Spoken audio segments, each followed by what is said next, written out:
여기 한국인들에게는 냄새가 나지 않는다는 소식을 듣고 한국에 온 미국인이 있습니다. 한국인에게는 세계에서 가장 냄새가 나지 않는 유전자가 있어서 공공시설 그 어느 곳에 가도 아무런 냄새가 나지 않는다는 것이 말이 되지 않는다며 경악하고 있는데요. 과연 이 미국인에게는 무슨 사연이 있을까요? 안녕하세요. 저는 미국에서 온 에밀리라고 합니다. 한국에 온 건 이번이 처음인데 제가 이곳에 오게 된 이유는 조금 특별해요. 저는 어릴 때부터 후각이 예민한 사람으로 유명했어요. 음식 냄새나 꽃향기, 심지어 비 오는 날 땅에서 올라오는 냄새까지 모든 냄새에 민감했죠. 친구들은 저를 농담 삼아 사람이 아니라 후각 탐지견이라고 부를 정도였어요. 이런 제가 한국에 오기로 결심한 건 대학 동창인 사라의 이야기를 듣고 나서였어요. 사라는 몇 달 전 한국을 방문하고 돌아와 저에게 정말 놀라운 이야기를 들려줬습니다. 한국 사람들은 세계에서 가장 냄새가 나지 않는 유전자를 가지고 있어서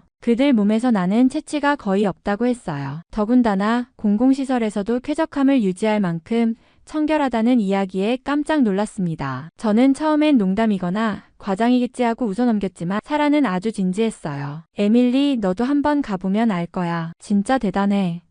라고 말했죠. 저는 대학에서 환경과학을 전공하고 있습니다. 자연을 사랑하고 더 깨끗한 세상을 만드는데 기여하고 싶다는 마음에서 이 길을 선택했어요. 특히 공기질 관리나 폐기물 처리 같은 문제에 관심이 많아요. 그래서 사라가 한국의 공공시설에서조차 냄새가 나지 않는다는 이야기를 했을 때 단순한 호기심을 넘어서 환경적으로도 어떤 비결이 숨어 있을지 궁금해졌습니다. 한국이 정말 그런 나라라며 제 공부와도 연결될 수 있는 훌륭한 사례가 될 거라고 생각했어요. 하지만 한국에 오겠다고 했을 때 저희 가족은 정말 걱정을 많이 했습니다. 특히 아버지께서는 한국은 아시아에 있는 나라 중에서도 특히 범죄가 많고 위험한 곳 아니냐? 고 하셨습니다. 저는 아버지의 말씀을 듣고 조금 충격을 받았어요. 어디서 그런 이미지를 가지셨는지 모르겠지만 그동안 제가 들은 한국에 대한 이야기와는 전혀 다른 시각이었거든요. 제가 사라에게 들었던 이야기들은 모두 한국의 청결함과 안전함 그리고 사람들의 친절함에 대한 것이었어요. 그래서 가족들에게 한국은 생각보다 훨씬 안전하고 깨끗한 나라라는 이야기를 많이 들었어요. 걱정하지 마세요. 라고 설득했지만 그 걱정을 완전히 없애기는 어려웠던 것 같아요. 제가 한국에 간다는 말을 들으신 아버지는 더 구체적으로 한국에서의 범죄 사건들을 언급하며 걱정하셨어요. 특히 아버지께서는 에밀리, 한국에서도 인신매매나 납치 같은 범죄가 일어난다고 들었어. 외국인을 노리는 범죄도 많다던데 너처럼 젊은 여성이 혼자 다니다가 그런 위험한 상황에 처하면 어떻게 할 거냐? 라며 심각한 얼굴로 말씀하셨습니다. 아버지께서 가장 걱정하셨던 건 외국인을 대상으로 한 조직적인 범죄들이었어요. 한국은 경제적으로도 발전한 나라라지만 그런 발전된 곳일수록 외국인을 노리는 인신매매 조직이 숨어있을 가능성이 크다더라. 내가 아무리 조심한다고 해도 혼자서 그런 걸 피할 수 있을까?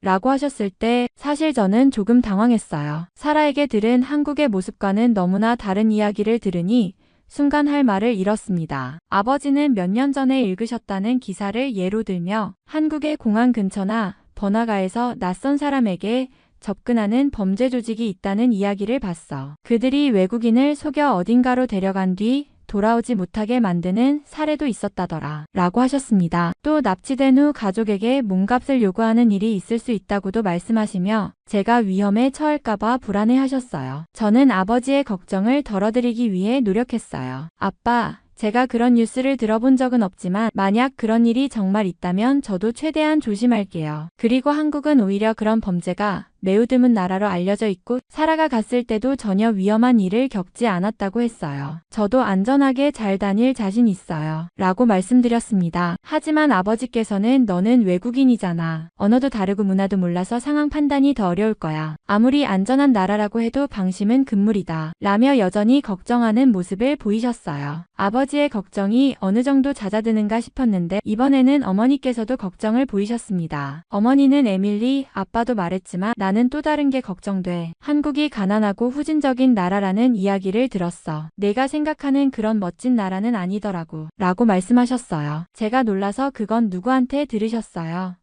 라고 묻자 어머니는 중국에 사는 친구 리 씨에게 들은 이야기라며 이야기를 이어가셨습니다. 리 씨가 그러는데 한국은 사실 경제적으로 어려운 나라라고 하더라. K-팝 같은 것도 전부 정부에서 만들어낸 허구에 불과하고 사람들이 실제로는 잘 먹지도 못하고 가난하게 산다고 했어. 너처럼 외국인들이 그런 거짓된 이미지에 속아서 간다면서 걱정하더라. 저는 그 말을 듣고 순간 당황했지만 곧 웃음이 나왔어요. 엄마, 그건 아마 오해하신 것 같아요. 한국은 세계적으로도 경제적으로 굉장히 발전한 나라이고 K-팝은 허구가 아니라 수많은 팬들과 전문가들이 인정하는 문화예요. 제가 직접 확인하고 올 테니 너무 걱정하지 마세요. 라고 말하며 어머니를 안심시키려 했습니다. 하지만 어머니는 여전히 불안한 듯 말씀하셨어요. 내가 생각보다 훨씬 열악한 환경에 가서 실망할까봐 걱정돼. 또 그런 가난한 나라라면 외국인을 노리는 범죄도 더 많을 것 같아서 무섭고. 어머니의 얼굴에는 진지한 염려가 가득했어요. 저는 어머니의 마음을 이해하면서도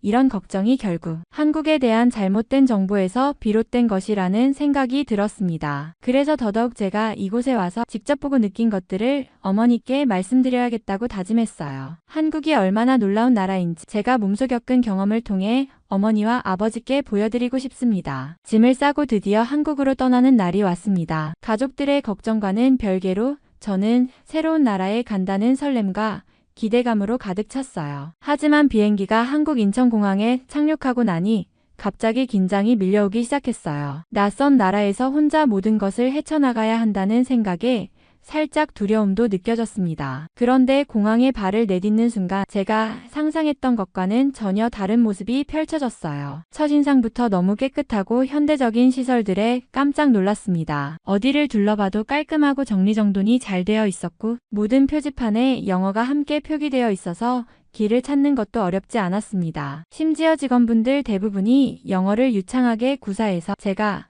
걱정했던 언어 장벽도 전혀 문제가 되지 않았어요. 가장 놀라웠던 건 화장실이었습니다. 보통 공항 화장실은 적당히 깨끗하면 다행이라고 생각했는데 인천공항의 화장실은 완전히 다른 수준이었어요. 대리석 바닥과 세련된 조명, 그리고 어딜 가도 비치된 고급 비품들까지 마치 호텔 화장실 같았어요. 게다가 사라가 말했던 대로 정말 냄새가 전혀 나지 않았습니다. 공항 화장실에서조차 이런 청결함을 유지하다니 이 나라가 얼마나 세심하게 관리되고 있는지 그대로 느껴졌어요. 화장실은 정말 놀라웠습니다. 그 깔끔함과 세련됨은 제가 전에 방문했던 어느 나라에서도 본 적이 없는 수준이었어요. 특히 유럽을 여행했을 때 경험했던 화장실과는 비교도 되지 않았습니다. 그때는 공공화장실을 이용하려면 1유로를 지불해야 했는데 그렇게 돈을 내고 들어갔음에도 실망스러웠던 기억이 아직도 생생해요. 유럽의 화장실은 대부분 허름하고 볼품없는 곳이 많았습니다. 청결 상태도 그다지 좋지 않아서 어딜 만지기도 꺼려졌고 공기 중에 퍼진 냄새는 참기 힘들 정도로 불쾌했어요. 그래서 화장실을 이용하는 게 매번 스트레스였고 이런 시설에 돈을 내야 한다는 사실에 짜증이 나기도 했었죠. 그런데 한국에서는 완전히 다른 경험이었습니다. 무료인 것도 놀라웠지만 그것보다 더 감동적인 건 화장실에서 전혀 냄새가 나지 않았다는 점이었어요. 사라가 말했던 한국의 냄새 없는 환경이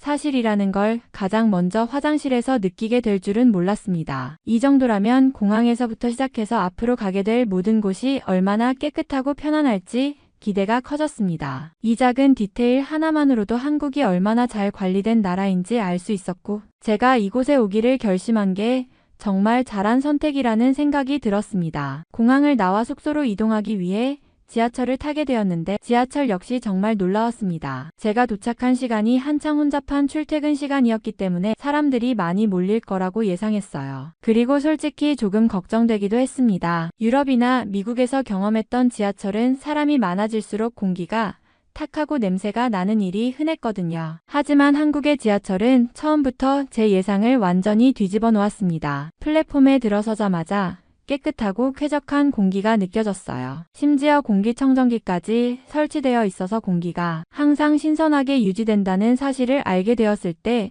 정말 감탄했어요. 열차가 도착한 후 내부로 들어갔는데 이건 더 놀라웠습니다. 차량 내부는 넓고 깔끔했고 모든 좌석과 손잡이가 잘 관리되어 있었습니다. 심지어 바닥도 반짝반짝 빛났어요. 특히 놀라운 건 냉난방 시스템이 완벽하게 작동하고 있다는 점이었어요. 한겨울의 추운 날씨에도 열차 내부는 적당히 따뜻했고 불쾌하지 않은 수준으로 유지된 공기가 너무 쾌적했어요. 그런데 제가 가장 놀랐던 부분은 열차가 10,000원에 가까운 상태였음에도 불구하고 정말 냄새가 전혀 나지 않았다는 거였습니다. 보통 사람이 많은 곳에서는 땀 냄새나 음식 냄새 같은 다양한 냄새가 섞이기 마련인데 여기는 그런 흔적조차 찾을 수 없었어요. 사람들이 질서정연하게 승하차하고 열차 내에서 음식을 먹거나 큰 소리를 내는 사람이 없다는 점도 인상적이었어요. 이 모든 게 어떻게 가능할까 궁금했는데 아마도 이 나라 사람들의 생활 습관과 공공시설 관리의 높은 수준 덕분이 아닐까 하는 생각이 들었습니다. 이 짧은 지하철 경험만으로도 한국이 얼마나 다른 나라들과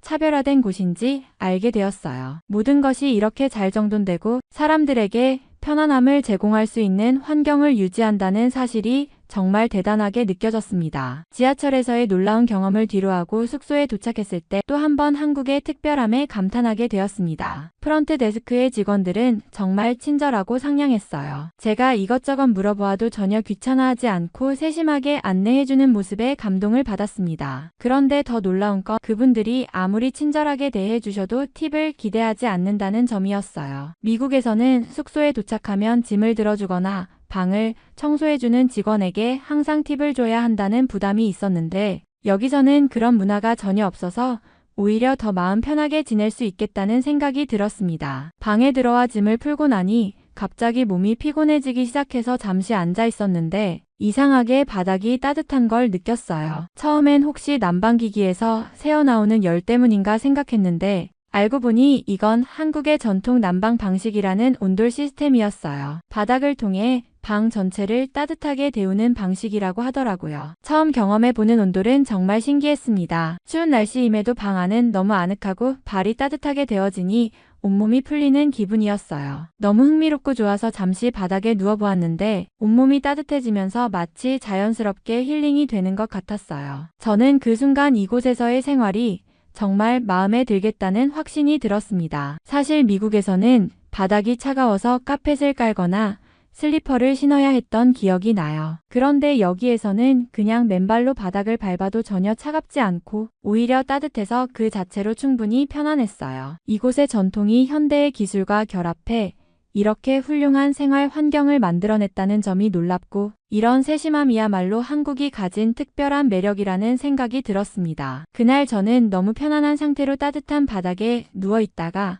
결국 그 자리에서 잠들어 버릴 뻔했어요. 한국에서의 첫날은 이렇게 새로운 경험들로 가득했고 앞으로 이 나라를 더 깊이 알아갈 날들이 정말 기대되기 시작했습니다. 호텔에 도착한 후 저는 한국에 대해 더 많은 것을 알아보고 싶어서 스마트폰을 꺼내 인터넷을 검색하기 시작했어요. 그런데 한국의 와이파이가 너무 빠르고 무료라서 정말 편리했습니다. 예전 여행에서 와이파이를 찾느라 애를 먹었던 기억이 나는데 여기서는 그런 불편함이 전혀 없었죠. 즉흥적인 여행을 좋아하는 저에게는 정말 큰 장점이었어요. 처음 한국에 온 이유는 솔직히 냄새가 궁금해서였어요. 어떻게 사람들이 그렇게 말하는지 정말 냄새가 나지 않는 나라일까 궁금했던 거죠. 그런데 여행을 시작하고 나서 점점 한국이 단순히 그런 호기심만으로 이해할 수 있는 나라가 아니라는 걸 깨닫게 되었어요. 한국은 정말 너무 좋은 나라였고 지금까지 제가 갔던 어떤 유럽의 여행지보다도 더 만족스러웠어요. 문화도 풍부하고 사람들도 친절하고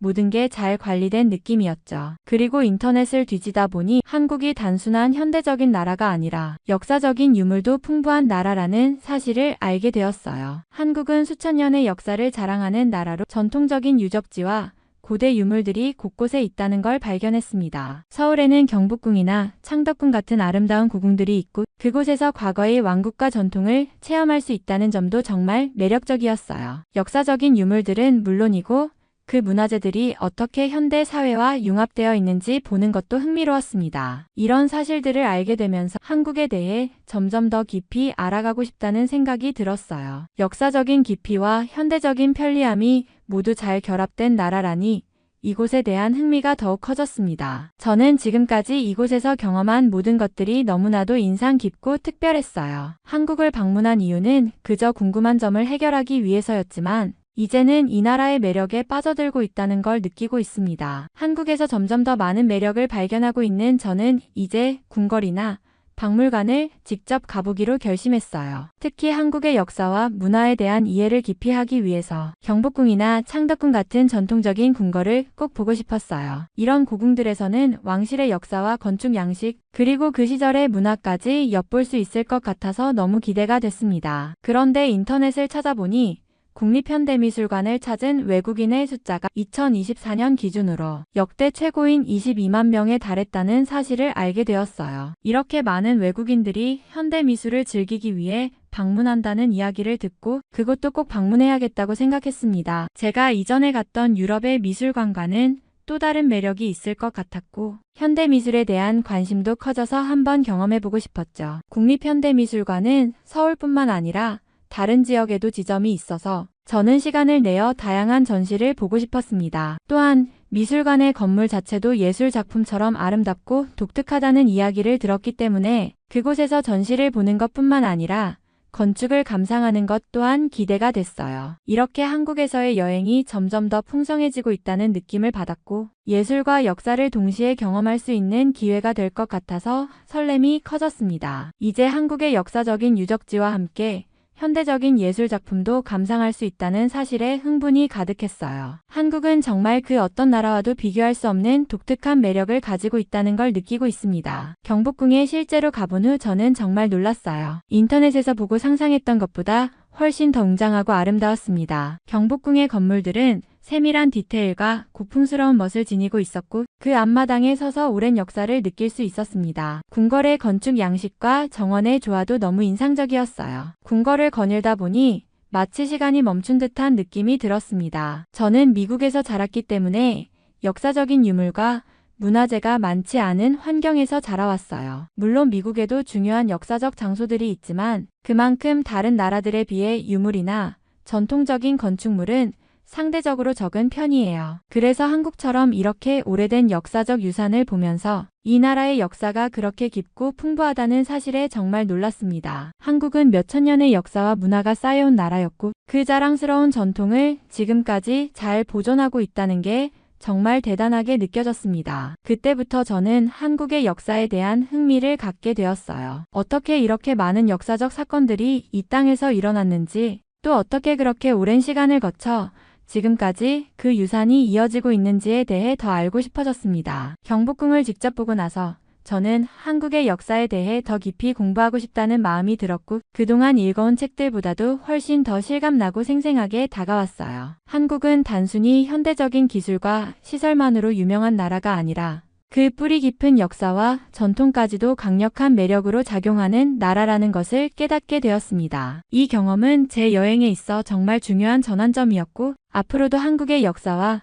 문화를 더 탐구하고 싶다는 결심을 굳히게 되었어요. 경복궁을 보고 난 후 저는 서울에서의 여행을 계속 이어가기로 결심했어요. 인터넷에서 본 대로 국립현대미술관에 가기로 했고 그곳에서 새로운 경험을 기대하며 미술관에 도착했습니다. 국립현대미술관은 정말 기대 이상이었어요. 현대미술이 주는 신선함과 독특함에 매료되었고 그곳에서 본 작품들은 저를 한층 더 예술의 세계로 이끌었어요. 예술 작품을 통해 감정과 사상을 전달하는 방식이 너무나도 다채롭고 창의적이었죠. 그곳에서 우연히 만난 엘라는 한국에 거주하는 미국인이었어요. 엘라는 한국에 살면서 많은 경험을 쌓았고 한국의 문화와 역사에 대해 굉장히 깊은 지식을 가지고 있었습니다. 우리가 대화를 나누기 시작하자마자 그녀는 한국에 대한 엄청난 정보를 주기 시작했어요. 예를 들어 한국은 역사적으로 강력한 왕국이었고 그 왕국들의 유산이 지금까지도 문화와 사회에 큰 영향을 미치고 있다는 이야기를 해줬어요. 특히 한국의 삼국시대와 조선 왕조에 대해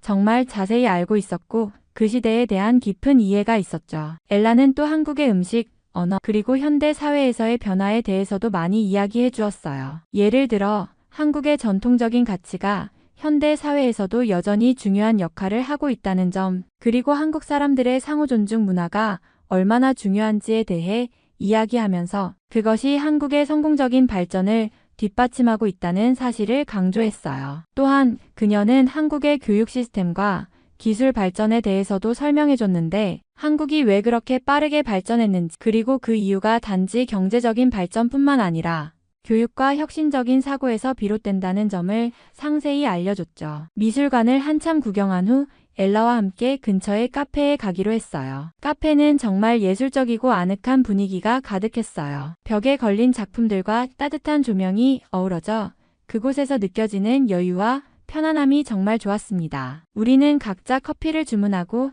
여행과 미술에 대한 이야기를 나누었어요. 엘라는 한국에 대한 다양한 경험과 지식을 나누면서 한국이 가진 깊은 역사와 문화에 대해 더 많이 배우고 싶다는 제 의지를 더욱 확고히 해주었어요. 그렇게 우리는 서로의 여행 이야기를 나누며 시간을 보냈습니다. 카페에서의 대화는 정말 즐거웠고 엘라는 자신이 한국에서 생활하면서 느낀 점들을 진지하게 이야기해줬어요. 그 순간 저는 한국에 대해 점점 더 많이 배우고 싶다는 욕구가 강해졌고 엘라와의 대화는 제 여행에 또 하나의 특별한 기억을 더해주었어요. 엘라와 대화를 이어가면서 그에 대한 놀라운 사실을 알게 되었어요. 알고 보니 엘라는 한국에서 역사학을 공부하고 있었어요. 그녀는 한국의 역사와 문화에 대해 정말 깊은 지식을 가지고 있었고 그 지식은 단순히 책에서 얻은 정보가 아니라 실제로 한국에 살며 경험하고 배우면서 쌓은 것이었죠. 그녀는 한국의 역사를 단순히 과거의 이야기로 보는 것이 아니라 현재와 미래까지 이어지는 중요한 흐름으로 보고 있었습니다. 엘라는 한국의 역사를 이야기하면서 정말 강력하고 위대한 나라였다고 강조했어요. 예를 들어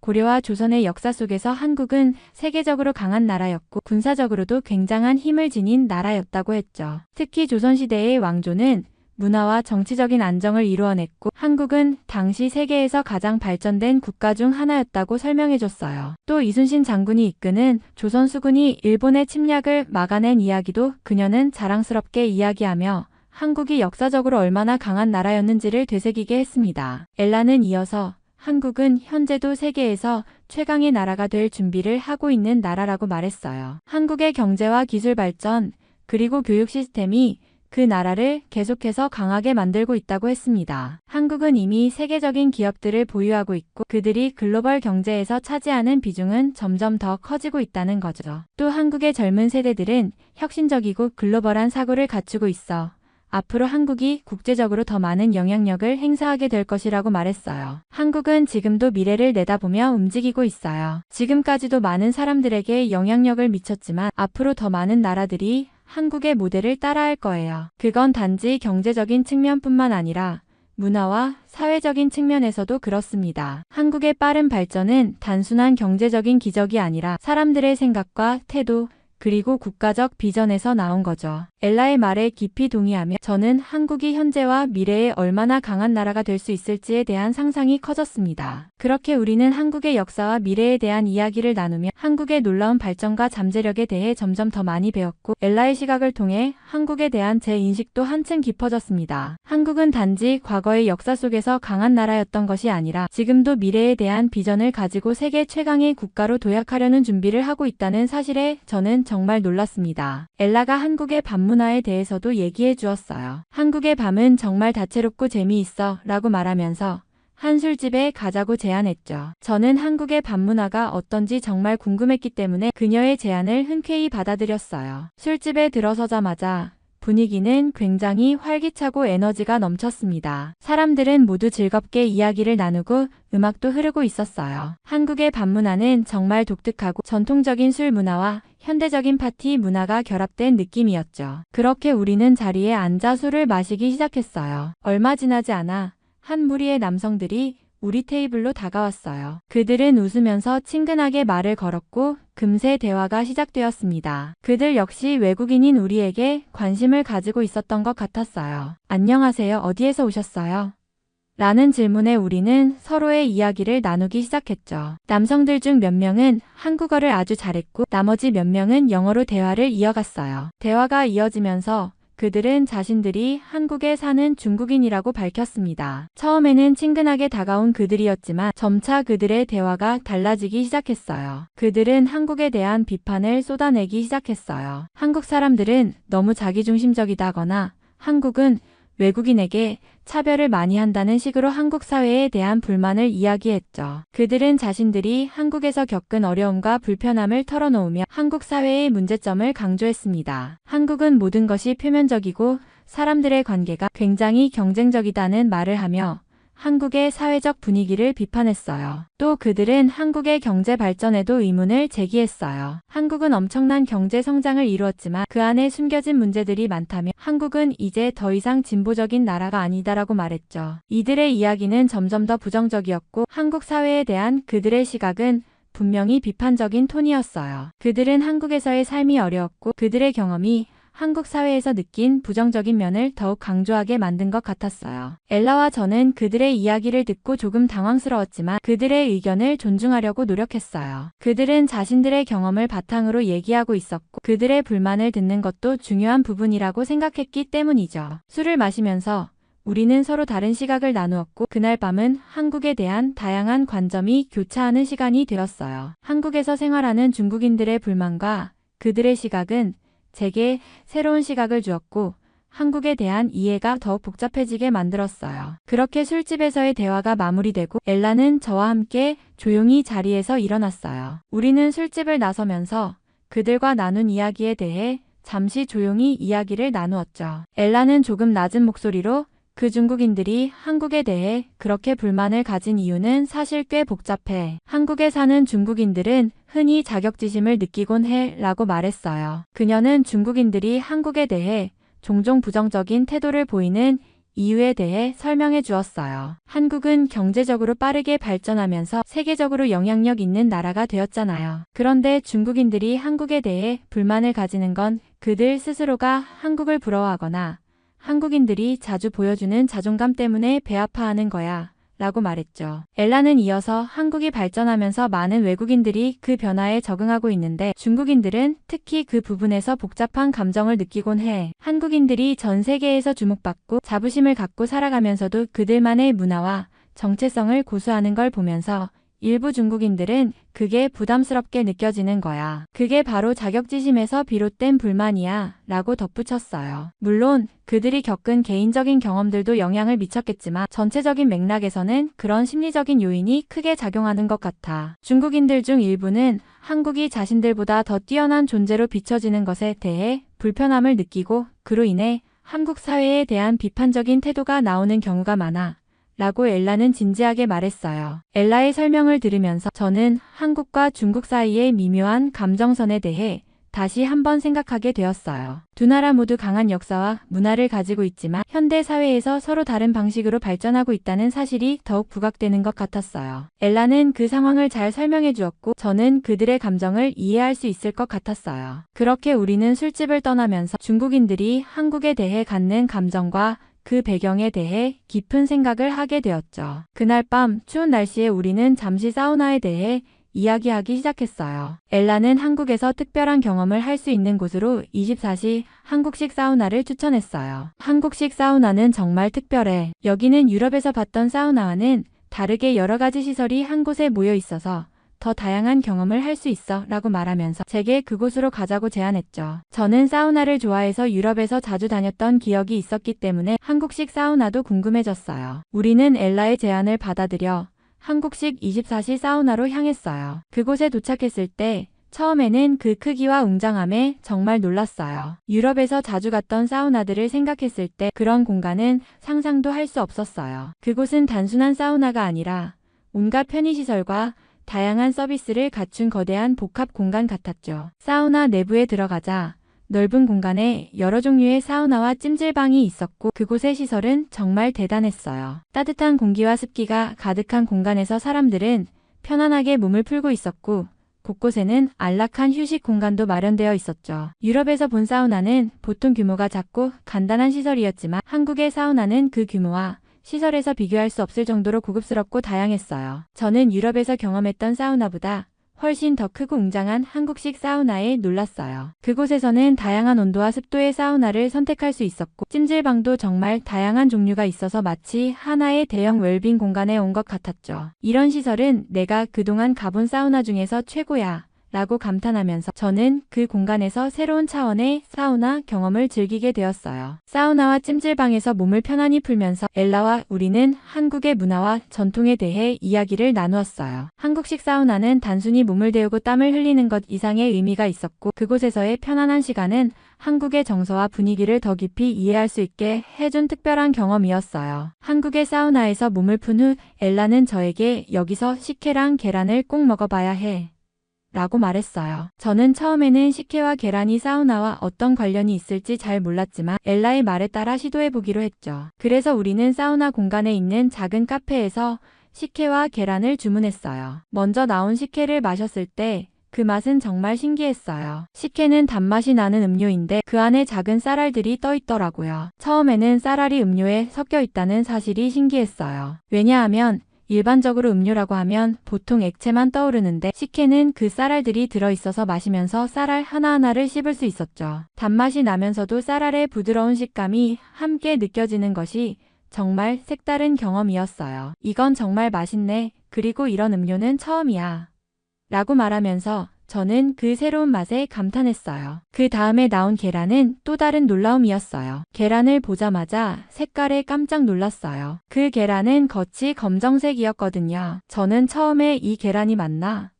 하고 의아해했어요. 보통 우리가 아는 계란은 하얀색이나 갈색이잖아요. 그런데 검정색 계란이라니 이건 정말 놀라운 일이었어요. 계란을 깨보니 안에도 검정색인 속이 있었고 그 맛은 정말 쫄깃하고 고소하고 맛있었어요. 검은 껍질이지만 맛은 전혀 다른 점이 없어서 이게 왜 한국에서 이렇게 먹는지 궁금해졌죠. 엘라는 이건 전통적으로 찜질방에서 먹는 음식인데 뜨거운 찜질방에서 계란을 먹으면 몸에 좋다고 믿어져서 그렇게 먹는 거야. 라고 설명해 주었어요. 그렇게 식혜와 계란을 먹으면서 저는 한국의 찜질방 문화가 단순히 몸을 풀고 땀을 흘리는 공간이 아니라 음식을 통해서도 한국의 전통을 느낄 수 있는 특별한 경험이 된다는 것을 알게 되었어요. 그 두 가지 음식은 정말 신기하고 한국만의 독특한 문화와 풍습을 느끼게 해줬어요. 그렇게 식혜와 계란을 먹고 우리는 찜질방의 다른 부분을 둘러보았어요. 그곳은 정말 독특한 분위기였어요. 찜질방 안에는 사람들이 여러 군데에서 편안하게 쉬고 있었고 그 중에는 잠을 자고 있는 사람들도 있었어요. 특히 저에게 놀라운 점은 그곳에서 사람들이 정말 편안하게 잠을 자고 있다는 사실이었어요. 유럽에서는 사우나나 찜질방에서 잠을 자는 건 상상할 수 없었거든요. 보통 그런 공간은 휴식만 취하는 곳이었는데 한국의 찜질방은 그곳에서 실제로 잠을 잘 수 있다는 것이 정말 신기했어요. 잠을 자는 사람들의 모습은 정말 편안해 보였고 어떤 사람들은 편안하게 이불에 쌓여 자고 있었어요. 그리고 그곳에는 외국인들도 많았어요. 유럽에서와는 달리 한국의 찜질방에는 다양한 나라에서 온 사람들이 함께 시간을 보내고 있었죠. 그들은 사우나를 즐기거나 찜질방에서 휴식을 취하거나 그냥 편안하게 누워서 잠을 자고 있었어요. 이 풍경은 정말 새로운 경험이었어요. 저는 여기서 정말 잘 수 있구나라는 생각을 했어요. 그런 환경에서 잠을 자는 것이 전혀 낯설지 않았고 오히려 그런 여유롭고 편안한 분위기에서 잠을 자는 것이 특별한 경험처럼 느껴졌어요. 찜질방은 단순히 몸을 데우고 땀을 흘리는 공간을 넘어 사람들이 일상에서 잠깐의 휴식을 취하고 진정한 여유를 즐길 수 있는 특별한 공간이라는 생각이 들었어요. 엘라와 나는 그곳에서 더 많은 이야기를 나누었고 잠시 눈을 붙이고 싶은 기분이 들었지만 아직은 한국에서 해야 할 일들이 많아서 떠나야 할 시간이 되었어요. 한국의 찜질방에서 잠을 자는 경험은 정말 새롭고 신기했어요. 한국의 문화와 공간이 정말 다양한 방식으로 사람들에게 편안함과 여유를 제공한다는 것을 느끼게 되었어요. 한국에서의 경험을 계속하면서 저는 점점 더 많은 부분이 신기하고 놀라웠어요. 그곳은 정말 냄새 하나 없이 깨끗하고 시설이 잘 되어 있고 문화도 정말 독특하고 대단했어요. 찜질방이나 사우나, 그리고 그곳에서 경험한 음식들까지 모든 것이 완전히 새로운 경험이었고 한국의 문화와 사람들은 정말 특별하다고 느껴졌어요. 그 모든 걸 겪으면서 한국이 가진 이런 멋진 문화와 시설들이 세계에 잘못 알려져 있다는 사실이 너무 안타까웠어요. 특히 한국에 대한 인식이 잘못된 부분이 많다는 생각이 들었어요. 많은 사람들이 한국을 가난하거나 후진국처럼 생각하는 경향이 있는데 그건 전혀 사실이 아니었죠. 제가 실제로 경험한 한국은 정말 깨끗하고 첨단 시설이 많고 사람들의 친절함도 놀라웠어요. 그런데 왜 그런 잘못된 인식이 퍼져 있는지 이해할 수 없었어요. 게다가 많은 사람들이 중국인들에 의한 잘못된 소문 때문에 한국에 대해 부정적인 생각을 가지고 있다는 사실이 더욱 답답하게 느껴졌어요. 인구가 많은 중국에서 한국에 대한 부정적인 이야기가 퍼져 있다면 그 영향력이 정말 크겠죠. 한국에 대해 잘못된 인식을 가진 사람들이 많다는 사실이 너무 안타깝고, 그들은 실제로 한국을 경험해 본 적도 없으면서 그런 편견을 가지고 있다는 게 정말 답답했어요. 한국에서 경험한 것들이 너무 좋아서 이제는 그 잘못된 인식들이 바로잡혔으면 좋겠다고 생각했어요. 한국이 가진 멋진 문화와 발전된 모습들이 세계에 제대로 알려지고 더 많은 사람들이 한국을 제대로 이해할 수 있기를 바랐어요. 미국에 돌아와서 저는 사라와 만났어요. 사라는 제가 한국에 가기 전에 냄새가 안 난다는 이야기를 해주었던 친구였죠. 그래서 한국에 다녀온 후 그 경험에 대해 이야기하는 것이 너무 궁금했어요. 사라, 너가 말했던 거 맞았어. 한국은 정말 냄새가 나지 않아.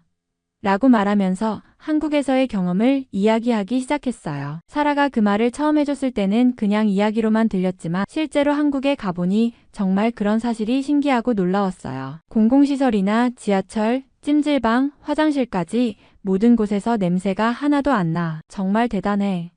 라고 말하며 한국의 청결함과 위생 수준에 대해 감탄했어요. 사라는 미소를 지으며 그렇지, 그게 한국의 매력 중 하나야. 내가 한국에 갔을 때도 정말 감동받았어. 처음에 그걸 듣고 상상도 못했는데 직접 가보니 그 말이 맞더라고. 라고 말하며 저를 이해해줬어요. 그 후 한국에서 느낀 다른 것들에 대해서도 이야기를 나눴어요. 사라, 한국은 정말 대단한 나라였어. 그곳의 역사적인 유물들도 너무 멋졌고 사람들이 얼마나 친절한지 모르겠어. 그들의 배려심과 청결함은 정말 감동적이었어. 라고 말하며 한국에서 본 궁궐과 박물관들, 그리고 사람들의 따뜻한 배려에 대해 이야기했죠. 사라는 저의 이야기를 들으며 고개를 끄덕이며 맞아. 그게 바로 한국의 매력이야. 내가 그곳에 가봤을 때도 그렇게 느꼈어. 그 문화와 사람들의 친절함이 정말 특별해. 라고 말했어요. 우리는 서로 웃으며 한국의 매력에 대해 다시 한번 이야기하며 한국에 대한 긍정적인 인식을 공유했어요. 사라는 한국에서의 경험을 이야기하면서 한국 사람들은 정말 깨끗하고 자주 씻는 문화가 있어. 그게 냄새가 안 나는 중요한 이유인 것 같아. 라고 말했어요. 저는 그 말을 듣고 고개를 끄덕였죠. 맞아. 한국의 사우나 문화도 정말 독특하고 대단해. 찜질방이나 사우나에서 사람들이 깨끗하게 씻고 나오는 모습을 보며 정말 이 나라의 청결 문화는 특별한 것 같아. 라고 덧붙였어요. 사라는 웃으면서 그렇지, 한국 사람들은 샤워를 자주 하고 몸을 깨끗하게 유지하려고 노력해. 그런데 미국 사람들은 샤워를 그렇게 자주 하지 않는 편이잖아. 가끔 그런 걸 보면 좀 놀라기도 해. 라고 말했어요. 사실 저는 사라의 말에 당황하면서도 고개를 끄덕였어요. 미국에서는 사람들이 하루에 여러 번 샤워하는 일이 그렇게 흔하지 않죠. 그래서 한국 사람들의 자주 씻는 습관이 정말 인상 깊었고 그것이 냄새가 나지 않는 중요한 이유가 된다고 느꼈어요. 사실 미국에서는 샤워를 그렇게 자주 안 하는 사람들도 많잖아. 라고 제가 말하자 사라는 맞아.